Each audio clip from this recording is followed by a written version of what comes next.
asalaamu calaykum waraxmatullaahi wabarakaatu daawadayaasheena qiimaha badan kusoo dhawaada barnaamijka toddobaadkan iyo turkiga. Toddobaadkii ugu dambeeyey warbaahinta caalamka waxaa haystay iyo warbaahinta turkigaba waxaa aad loo hadalhayay qiimo dhaca ku yimid liirada turkiga oo doolaarka iyo lacagaha qalaad oo dhanba ay hoos ugu dhacday. Maxaa keenay xilligan in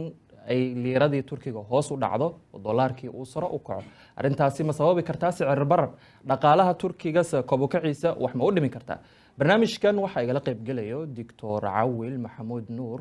waan uga mahad celinayo siduu u qaabilay martiqaadka siduu uga qaabilay siduu macluumaad u bixiyo. Dr. soo dhaw marka koobaad oo ku faraxsanahay in nagala soo qayb gasho barnaamijkan. bismillaahir rahmaanir rahiim. Ustaad Suleymaan aad baad u mahadsantahay martiqaadkaaga stuudiyaha ugu martiqaaday. sidoo kale waxaan u mahad celinayaa TV-ga Misk aad baan u mahadsantihiin. aad baad u mahadsantahay. haddii aan ku bilaabo su-aasheeda, maxaa xilligan keenay hoos u dhaca liirada turkiga? ugu horreyntii waxaa laga maarmaana inaanu dadka u sharxno ama aan ku bilowno hoos u dhaca ku yimaada lacagta dal leeyahay. waxa weeye lacagtii dalka oo aan wax badan ku goyneyn iyo ayadii oo lacagtii kale oo qalaad waxay goynaysay aad u yaraatay. marka hoos u dhaca ku yimaaday lacagta turkiga waxaan dhihi karnaa waxaa sabab u ah arrimo badan oo iskaashaday, taasoo ay ugu horeyso arrinta dhaqaalaha dalka iyo arrimo dabadeed oo la xiriira siyaasadda iyo xaaladda maanta uu turkigu ku jiro oo xiriirka hadday noqoto oo dibadda la leeyahay. marka waa laba arrimood baan dhihi karnaa ugu waaweyn. waa arrin siyaasadeed oo banaanka dalka uga timaaday iyo arrin dhaqaale oo turkiga gudihiisa la xiriirta. arrin dhaqaale oo turkiga gudihiisa la xiriirta saameyn ma ku leedahay ayaa is leedahay arrintan isbeddelka degdega ah oo tiro ka dhowr jeer uu ku sameeyay madaxweyne Erdogan muxaafiska ama gudoomiyaha bangiga dhexe? sidaan ogsoonahayba gudoomiyaha bangiga dhexe sanadkii ugu dambeeyey 3 jeer baa la bedelay. waxyaalaha ugu muhiimsan oo central bankiga ama bangiga dhexe ee dal kasta leeyahay oo qabanayana waxaa ka mid ah inuu regulate gareeyo ama maamulo sare u kaca lacagta dalkaas uu leeyahay iyo dhaqaalaha dalka oo siyaasad saxan u dejiyo. marka waxyaalaha dadka turkiga eedeeya ay ku eedeeyaan waxaa ka mid ah central bankigu inuusan u madax banaaneyn siyaasadda la xiriirta dhaqaalaha dalka iyo inuu dejiyo. saas oo ay tahay madaxweynaha dalkan turkiga 3 jeer ayuu bedelay saan kuu sheegayba. 3daas jeerba waxyaalaha u bedelay waxay ka mid ahaa inuu asagu siyaasadda suu u jeclaa oo u arkayay oo fishinka dalka ah oo ku hogaaminayo ay sidaasan qaadi waayeen. dabcan madaxweynuhu xaq wuxuu leeyahay inuu ka bedelo awood buu u leeyahay inuu soo dhexgalo siyaasadda central bankiga haddii ay la socon weydo siyaasadda dalkaas uu leeyahay ee dowladda. Laakiin eedeynayaa in uusan madax banaaneyn siyaasaddii bankiga dhexeynaysa madax banaaneyn soo dowladda asagu madaxweyne kama ahan inuu bedelo ma inuu soo dhexgalay siyaasaddii bankiga dhexe ay daliil u tahay? waxaa la doonayaa central bankigu inuu ka madax banaan yahay arrimaha siyaasadda ee dalka, inuu ku beesgareeyo go'aamada uu qaadanayo arrimo dhaqaale uusan ku beesgaraysin arrimo siyaasadeed. sababtaas ayaa keentay madaxweynuhu inuu aragtidiisa xisbigiisa uu ku doonayo dalka inuu gaarsiiyo horumar 2023 uu noqdo dalalka ugu horeeya dhanka wax soo saarka. marka waxay sabab u ah siyaasaddii dalka lagu maamulayay iyo siyaasadda central bank uu keenay ayaa iskeeni weyday. sidaas daraadeed madaxweynuhu waa saas u bedelay. sidoo kale sicir bararka aadka u ziyaaday sanadkii ugu dambeeyey laga arkay lacagta liirada ee turkiga waxaa sabab weyn u ah 2 factor saan ku sheegayba. arrin dhaqaale oo dalka gudihiisa iyo arrinta siyaasadda oo dibadda ah. yes arrinta haddaanu si xogaa si qoto dheer ugu hadalno siyaasadda dalka markastaale oo isbeddel lagu sameeyo central bankiga dalka investorska ama maalgashadayaasha dalka maalgashada markastaale lacagtii dollar ayay u bedeshaan lacagtii leerada ahayd. tusaale ahaan ka soo qaadno qof dibadda ka yimaada ayaa wuxuu maal gashtay shirkad ama company weyn ama shirkad turkiga markastaale oo dalka dhaqaalihiisu uusan degenayn dadkii investorska ahaa panic baa gelaya sidaas daraadeed waxay doonayaan in lacagtii dollarka ahayd ay qaataan oo dalka iskaga baxaan ama lacagtooda ay safe garaystaan saysan u qiimo dhicin marka waxyaalaha ugu muhiimsan oo sabab waxaan dhihi karnaa dollarkii dalabkiisii aad u batay qof kasta oo dibadda ka yimaaday ama shirkaduhu waxay doonayaan inay lacag dollar haystaan maadaama liirada qiimaheedu dhacay sababtoo waxaa la sheegayaa sidoo kale sabab inay tahay interest rate-ka ama sicirka faa'iidada ama ribada arrintaas raba doctor inaan ka dhex galo madaxweyne Erdogan mar uu la hadlayay shacabkiisa waxa uu yiri waxa aan ka dulqaadi doonaa shacabkeena dhibka ay ku hayso interestiga ama ribada ay ku hayso faa'iidada bunuugta ay saarayaan waxaan la soconaa in 3 jeer ku dhawaad uu bangiga dhexe uu hoos u dhigay interestiga ama faa'iidadii oo aad u tiro badnay 19% ka imaaday 18 baa la keenay 16 baa la keenay shalow u dambeysay waxaa la keenay 15% arrintaas iyada ee saameyn intee laga ku leedahay inay liiradii ay qiimaheedu hoos u dhaco maxaa laga filan karaa faa'iido intee laga u leedahay shacabkii iyo dhaqaalihii u leedahay ugu horeyntii niga raalaho interest rate-ka ama ribadu waa wax conventional ah oo adduunka maanta oo aad u isticmaalo inkastoo laga tegayo haddaan Turkiya intaan ku bilaabinin haddaan dalka hormaray fiirino waxay u socdaan inay interest rate-ka ama ribadu dhan iska ka tagaan oo ay zero ka dhigaan in lacag la deensado oo aan wax qofkii lacagta deensanay wax lacag laga qaadanin Turkigana dalka G20 la yiraahdo oo dhaqaalaha adduunka ugu horeeya oo Turkigu dalka 18aad uu ka yahay ilaa hadda waa dalka labaad ee ugu interest rate badan Turkigu marka laga soo tago Argentina tusaale ahaan Mareykan daa fiirino interest rate-kiisu waa hal wax ka yar UK waa hal wax ka yar dalalka horumar oo dhan waa hal wax ka yar ilaa 2 Sweden waa 0 Turkiga iyo Argentina ayaa ugu badan 19 waa aad u badan tahay marka 19 ayaa laga soo qaaday iyo 20 baa laga soo qaaday ilaa hoos loo waday ilaa asaa sheegtayba 15 shalay la geeyay marka laba saameyn ayay yeelanaysaa saameyn dhow iyo saameyn fog saameynta dhow waxa weeye lacagta qalaad ee dollarka ugu horeeyo ayaa aad loo dalbaya marka isla markaba waxa ziyaadaya inflationkii ama sicir bararkii ayaa aad u ziyaadaya waqtiga dhow laakiin waqtiga mustaqbalka oo fog waxa dalka dhaqaalihiisa kor u soo qaadmaya sababtoo ah qof kasta oo Turkiya wuxuu ama doonaya inuu lacag deensado Turkiga waxa u fududaanaysa lacagta inuu deensado tusaale ahaan shalay iyo 2 maalmood ka hor qofkii doonaya 1 milyan oo lacag inuu deensado isku lacag ma bixinayo markaan wuxuu bixinayaa lacag ka yar lacagtu 2 maalmood ka hor bixinayay macnaha waxa weeye wuxuu awood u yeelanayaa lacag badan inuu deensado soo dhaqaalaha dalka uga qayb qaato oo factor sectorska productive-ka ah sida warshadaha guriyeynta industrialka wax soo saarka badan leh oo dhan si uu maalgeliyo wuxuu awood u leeyahay qofka Turkiga maanta inuu lacag deensado badan laakiin 2 maalmood ka hor way ka qaaliisnay intuu uu ka caysadinta marka labadaas saameyn ay yeelanaysaa saameyn dhow oo ah in inflationkii ama sicir bararkii uu ziyaado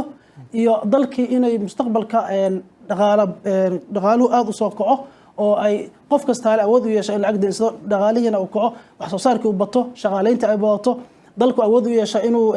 domestic gross product-kiisu aad u ziyaado kadibna uu dhoofiyo oo markaa lacag qalaad uu soo helo saameyntaas ay leedahay mid positive iyo negative way yeelan kartaa marka dhaqaale ahaan iyo vision ahaan uu ku saxan yahay is leedahay in oo hadda dhinacaas la aado dalkii laana lacagtan interestiga oo ribada oo fuuleysay lacagtaas waa lacag xiran lacag xitaa lagu shaqeynayo maaha waa lacag kordhayso un kaliya ajaanibta bay dhiirigelinaysaa in ay maal gashtaan laakiin lacagta iyada waa lacag xayiran oon dalkii dib ugu soo noqonayn ma is leedahay haddeertaan yarayntan waxay ka shaqeyn doontaa in lacagtaas wax soo saar gasho magaalada ay soo gasho aslan madaxweyne Turkiga saa sheegtayba sidoo kale wuxuu yiraahday interest rate-ku waa hooyada iyo aabaha dhibaato kasta leh waa gartay wuxuuna doonayaa dalkiisa inuu zero interest rate ka dhigo mustaqbalka isagoo runtii mujaadala ama dagaal dheer u soo galay arrintaas waxaan aaminsanahay ku guuleysan doona insha Allah wuxuu doonayaa Turkiga inuu dhaqaalihiisa ku bees gareeyo sectorska wax soo saar kale oo uu ka soo wareego lacagta inay iska taalo bangiga oo dadkii lacagta haystay markasta ay qani sii noqdaan dadkii middle class-ka ahaana markasta ay sii faqriyoobaan taas ayuu la dagaalamayaa waana islamic principle runtii in dadka canshuur interest aan laga qaadinin oo qof kasta ale awood u yeesho inuu maalgashi bilaash ah helo waana waxyaalaha dalalku ay ku kabcaan dalalka western countrieska runtii arrintaas aad bay u fahmeen wayna ka faa'iidaysteen waxaana aaminsan yihiin principalka islamic investmentiga inuu yahay kan ugu fiican oo ugu saxan oo lagu gaari karo cadaalad bulsheed oo dhaqaale iyo horumareedba marka waxaan dhihi karnaa Turkigu ma doonayo dhaqaalihiisu inuu u dhaxeeyo ama gacanta ugu jiro dalal shisheeye ama investors shisheeye oo markasta leh oo stability ay dalka xoogaa ay la soo wajahdo arrin qusaysa deganaanshaha markasta leh oo lacagtiisa lagu ciyaarayo oo kor loogu qaadayo ma uu doonayo wuxuu doonayaa inuu gacanta shisheeye dhaqaalihiisa uga madax banaanaado oo uu dhaqaalihiisa asagu u madax banaanaado oo wax soo saarkiisa uu ziyaadiyo marka ma uu doonayo bankigu in uu lacagta iska taalo runtii dadna faa'iido uga jirto tusaale ahaan dalka Sweden qof kasta leh ama banki kasta leh oo lacag aan dadka deyminin lacagtaas u safe garaysan lacag ayaa dul fuulayso laga qaadaya waxa lagu khasbayaa inuu lacagti bixiyo oo dadkii deymiyo haddii uusan deyminin asaga lacag laga qaadaya marka hadafkiisu waa intaas inuu gaaro aad baa umahadsantahay doctore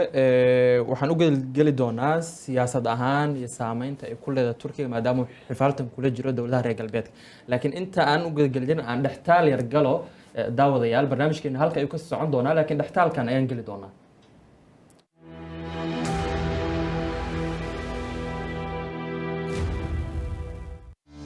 si aad wax badan uga ogaato Turkiga la soco baraha kala duwan ee Miss Soomaaliya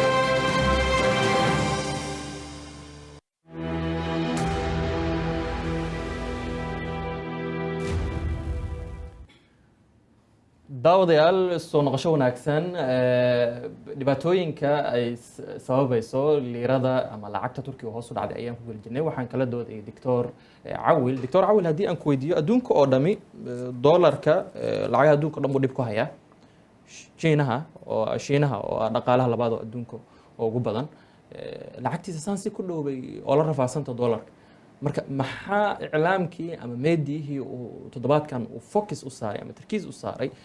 lacagta Turkiga ma arrimo siyaasadeed oo kale ayaa jiro xadirta mucaaradkii waxa uu dalbaday mucaaradka dalkan waxa uu dalbaday in oo intikhaabات ama doorashooyin hor u dhac la sameeyo doorashooyin xilligeed laga soo hormariyay la sameeyo arinta miyaysan u ekeen arrin siyaasadaysan waa maasantahay Ustaad Suleymaan su'aasha weydiisay haddii aanu arrintan xogaa faahfaahiyo dabcan lacagta doolarku Mareykanka ayaa mas'uul ka ah wuxuu isticmaalaa waraqda daqd ama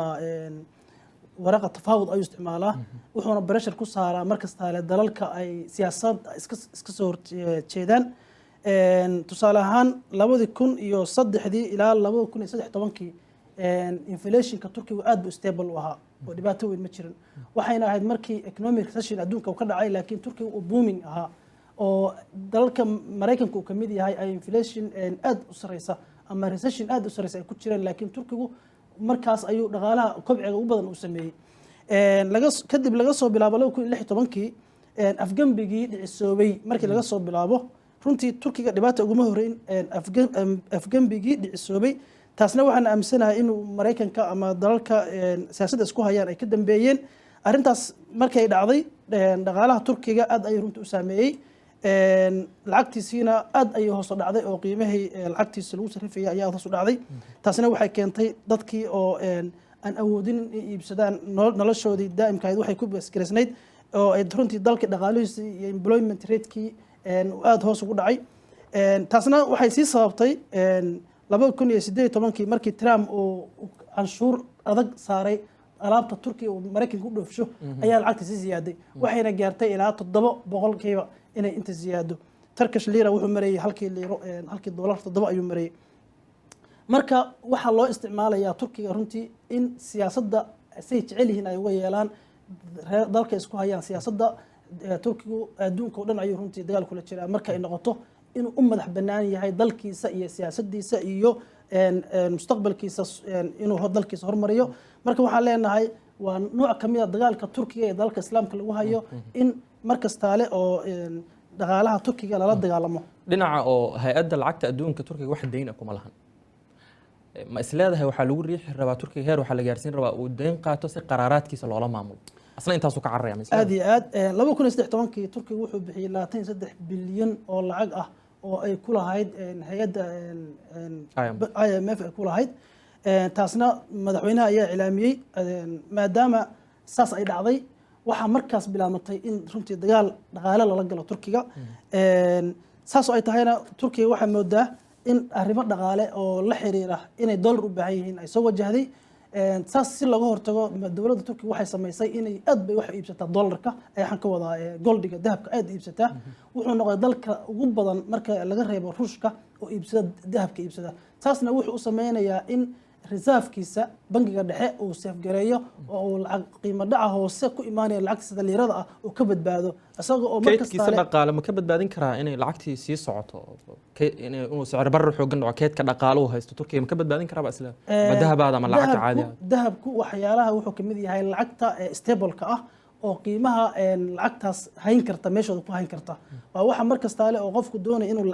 lacagtiisa meel dhigto waxyaalaha ugu fiican oo ku bedelan karo waa inuu dahab ka dhigto sababta dahabku lacagtiisa markasta inuu qaaliyo maahane hoos uma dhaco inta badan marka Turkiga wuxuu doonayaa in uu ka madax banaanaado lacagta Mareykanka oo USD ga oo dollar u bedelo arintaas saas aan misanay marka soo uma eko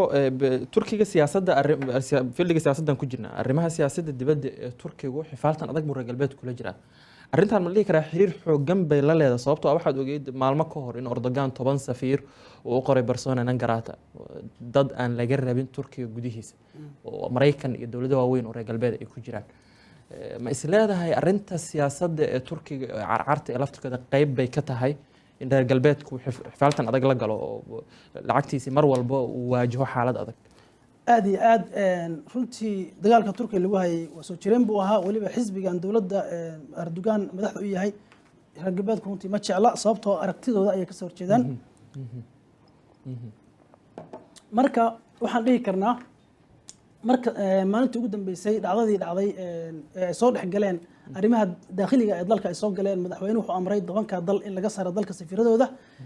kadibna waxa bilaamatay in Turkiga laga qoro waxyaalo negative ku ah dhaqaalihiisa oo dalkii investorska ah oo maal gashan lahaa loo arko Turkiga dal aan ku habboona in la maal gashto sababtaas waxay keentay dadka inay lacagtooda la baxaan marka waxaan dhihi karnaa waxa weeye waa war dhaqaalihiisa lagu lahayo oo dalalka reer galbeedka ay kula hayaan sida wax ognahay Turkiga inuusan dad badan oo mandiqadan kamid ah dalal badan oo mandiqadaad kamid ah inuu xiriir fiican la lahayn tusaale waxa kamid ah Sacuudiga kamid ah Imaaraadka kamid ah waxa kamid ah Egypt baa kamid ah dalalkaas wuxuu dhoofin jiray Turkiga dhaqaale badan buu dhoofin jiray runtii wax badan baa ka soo gali jiray aad u yaraatay dalalkaas wuxuu dhoofin jiray waa ogtahay Masar waa 100 milyan dad ka badan wax soo saar badan ma lahan waa suuq aad u weyn marka arrimaha siyaasaddu waxay aad u saameynaysaa dalka wax soo saarkiisa markasta oo Turkiga saaxiib fiican oo Mareykanka ama dadka dibadda madaxda dibadda uu la sameeysto oo markasta dhaqaalihiisa uu kor u kaco laakiin waxaan Turkiga runtii lagu amaanaa oo sameeyay waxa weeye markasta inuu uusan garab u noqonin shisheeye iyo cadow iyo dad daalimiin ah oo markasta ka soo horjeensado waxaad ogtihiin Turkigu dhibaatooyinkii loo geystay Gaza oo Israa'iil ay guusatay inuu ka soo riimaaday adduunka dhan waa musan marka arintaas oo dhan waxay ku noqotay cost dhaqaalaha dalkiisa dhibaato u geysatay laakiin markasta uu ku saxay waxaan aaminsanahay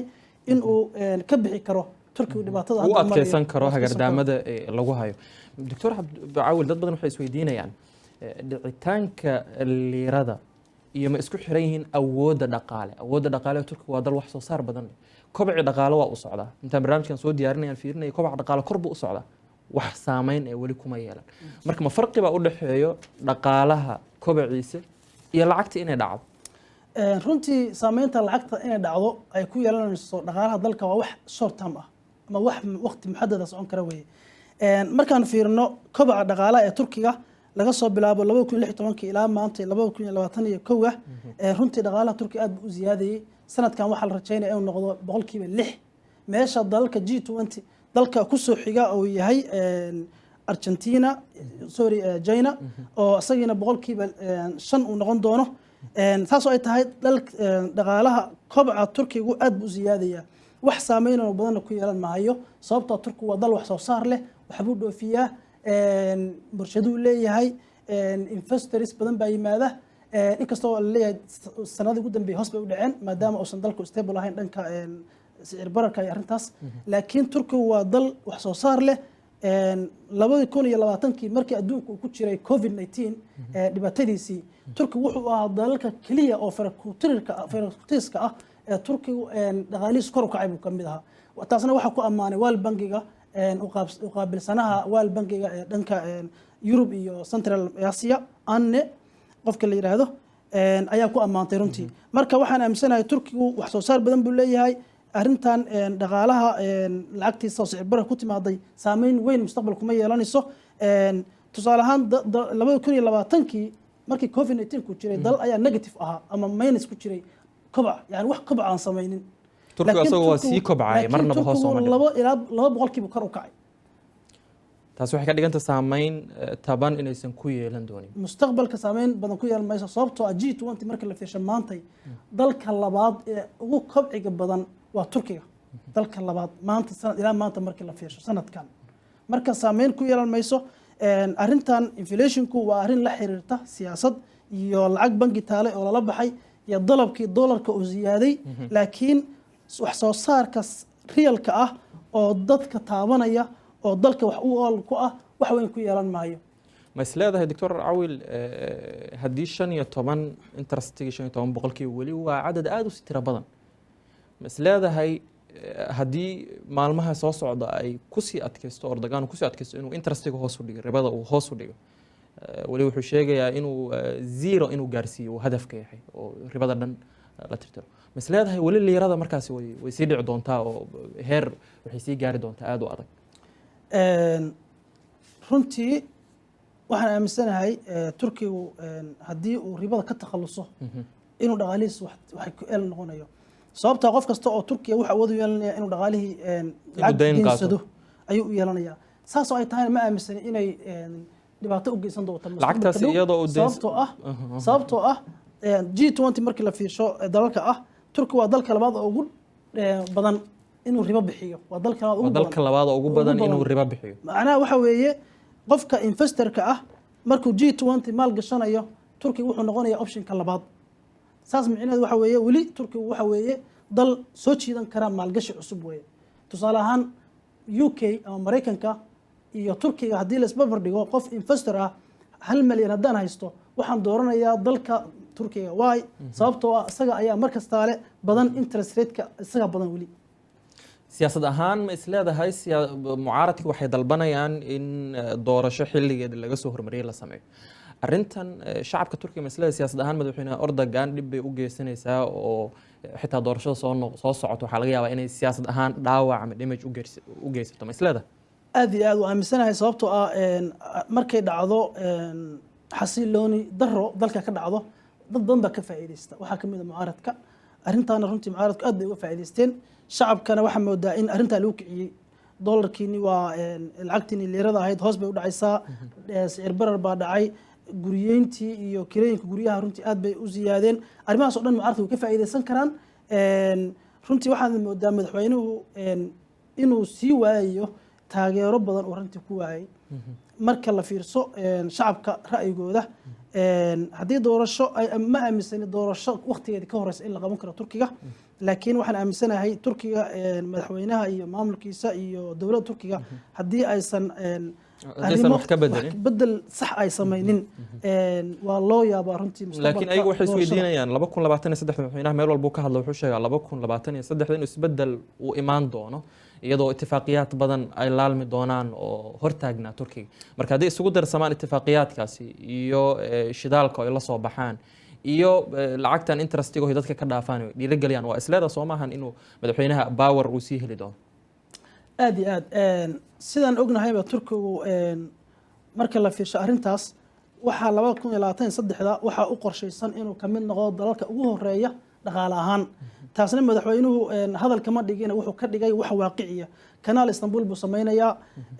wuxuu qaadi doonaa canshuur buu ka qaadi doonaa dadka kanaal Istanbul wax yar ma u sharxi kartaa mushaahidiinta kanaal Istanbul waxa weeye kanaal laga jeexayo Istanbul dhexdeeda oo ay mari doonaan doomuhu ayadoo laga maarmi doono kanaalka bosfor bosforka oo aad runtii musdaxim u ah ama jaam badan uu ka jiro. taasna waxay u fududaynaysaa Turkiga inuu canshuur qaato badan dadka halkaa marayay. kanaalka adduunka kale adduunka ku xira weeye oo Ruushka ilaa Yurub oo dhan isku xira weeye halkan buu maraa. marka waxaan dhihi karnaa Turkigu madaxweynuhu hadaaftiisa 2023 uu dajiyay ku aadan dhaqaalaha dalka inuu numberka labaad geeyo. challenges badan baa ka hor yaala runtii inuu way adag tahay runtii inuu dhaqaalaha sayd hadda sida wax ku socdaan wax laga bedelin inuu hadaaftaas xaqiijin doono way adag tahay. waxaan ognahay shacbiyada madaxweynaha arrinta la xiriirta Ankara iyo Istanbul iyo kulli ma waxa maamuli jiray dhowr sano ka hor dowladda maamuli jirtay laakiin hadda mucaaradka maamula waxa muxaafadka maamuli jiray aad iyo kolley doorasho adagna waa kusoo wajahanta madaxweynaha asaguna dadaal badan ayuu wadaa. doctor aad baad u mahadsan tahay macluumaadkaas qiimaha badan oo na siisay aniga iyo mushaahidiintaba. daawadayaal barnaamijka toddobaadkan iyo Turkiga oon uga hadlaynay xaaladda dhaqaale ee Turkiga iyo xaaladda soo wajahday lacagta liirada ee Turkiga oo hoos qiimo u dhac ku yimid oo yaday qiimaheedii 40% tan iyo intaan ka gaarayno barnaamij kale waxaan leenahay sidaas iyo nabadgelyo.